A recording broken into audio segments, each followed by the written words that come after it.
जब यहाँ आया तो इसके बाद मुझे लगा कि वाकई आज का दिन हमारे लिए बहुत महत्वपूर्ण और बहुत सुखदायक दिन। मैं आपको एक ही आश्वासन दे सकता हूँ कि जितना मेरा बस चलेगा मैं अपने तमाम साथियों के साथ मिलके इस बात की गारंटी करूंगा कि हिंदुस्तान के मुसलमानों को दूसरे दर्जे का शहरी न समझा जाए। बराबर उनकी इज्जत हो, बराबर उनकी हिफाजत हो और उनके लिए हम लोग खड़े रहेंगे। और ये कोई समझाने की बात नहीं, हमारे देश का इतिहास भाईचारे की मिसालों से भरा पड़ा है। अभी वो लोग जो गा रहे थे, जिस वक्त राणा सांगा लड़ने के लिए गए तो बाबर ने बहुत जबरदस्ती की और हाकिम खान उसको हसन खां मेवाती को कहा कि आप मेरी तरफ से लड़िए। हसन खां मेवाती 10,000 लोग लेके 10,000 लोग लेके गए और उस लड़ाई में शहीद हो गए सारे लोगों के साथ। मैंने बाबरनामा पढ़ा है, पता नहीं आपने पढ़ा है कि नहीं। उसमें बाबर खुद कहते हैं कि मुझे तब तक तसल्ली नहीं हुई जब तक मुझे ये खबर नहीं मिली कि हसन खां मेवाती मारा गया है।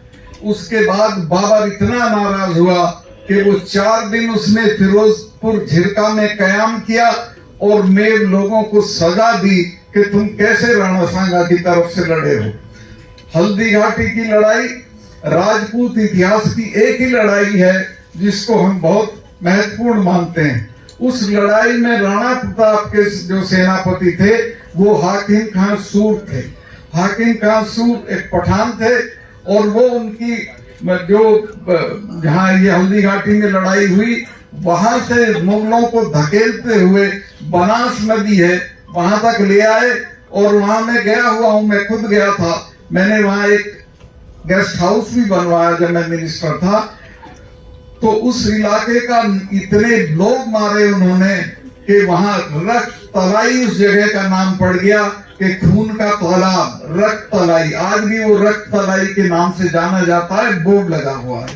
तो ऐसे ऐसे महापुरुष, ऐसे ऐसे लोग हिंदू मुसलमान एकता के लिए शहीद हुए। अगर हम इनको भूलेंगे तो अपना इतिहास भी भूलेंगे और हम अपनी जो खासियत है हमारे इतिहास की या हमारी कौमों की उसको भी भूलेंगे। मैं एक बात और निवेदन कर दूं कि देश में बहुत बड़ी साजिश इस वक्त चल रही है कि इन लोगों को लड़ा दिया जाए और ये चलती रहेगी इलेक्शन तक। बहुत सावधान रहने की जरूरत, अपनी आपसदारी को कायम रखने की जरूरत, किसी भी तरह से इसको तोड़ना नहीं है। और मुझे इस बात की खुशी है कि हमारी खाप पंचायतों ने साबित कर दिया कि वो इस जज्बे के साथ जिंदा हैं और आगे भी मुझे भरोसा है कि ये लोग उसी तरह से खड़े रहेंगे। बहुत एक अरसे से आप यहाँ बैठे हुए हैं, बहुत लंबा हो गया। मैं बहुत लंबी तकरीर करने के पक्ष में नहीं हूँ, सिर्फ इतना कहना चाहता हूँ कि एकता से रहिए।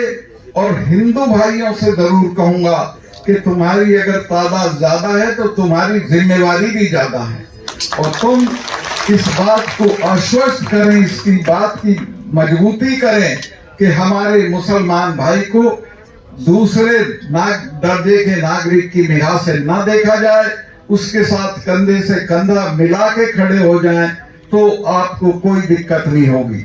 मैं जब मुजफ्फरनगर का दंगा हुआ उसमें हमारे गोद का एक गांव है फुगाना, उसमें वो दंगा थोड़ा ज्यादा हुआ था। तो मैं वहां गया, लोगों से पूछा मैंने क्या हुआ। उन्होंने कहा जी बहुत गलती हो गई।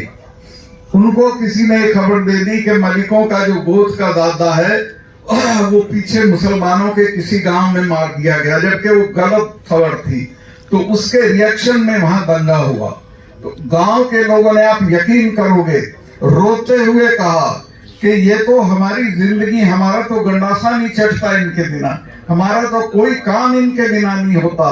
और हमारे तो पुरखे 47 में रेल से उतार उतार के इनको लाए थे कि कहाँ जा रहे हो, यहीं रहो। और हमने बसाए थे, हमारे भाई हैं। तो वो भाईचारा टूट गया था मुजफ्फरनगर के दंगे में। मैं कोच साहब और इन लोगों का शुक्रगुजार हूं कि इन्होंने जो ये अपना नूह के दंगे के वक्त जो स्टैंड लिया, वो लहर हमारे यहाँ भी चली गई।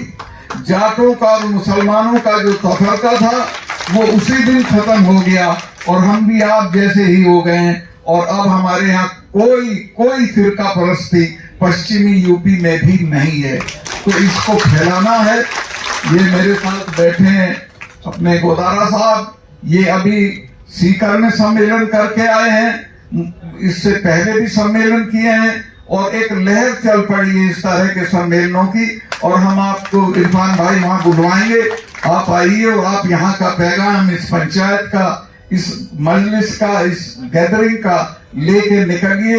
मैं बिल्कुल, मेरा विश्वास है कि लोग आपकी आवाज पे खड़े होंगे। बहुत बहुत शुक्रिया।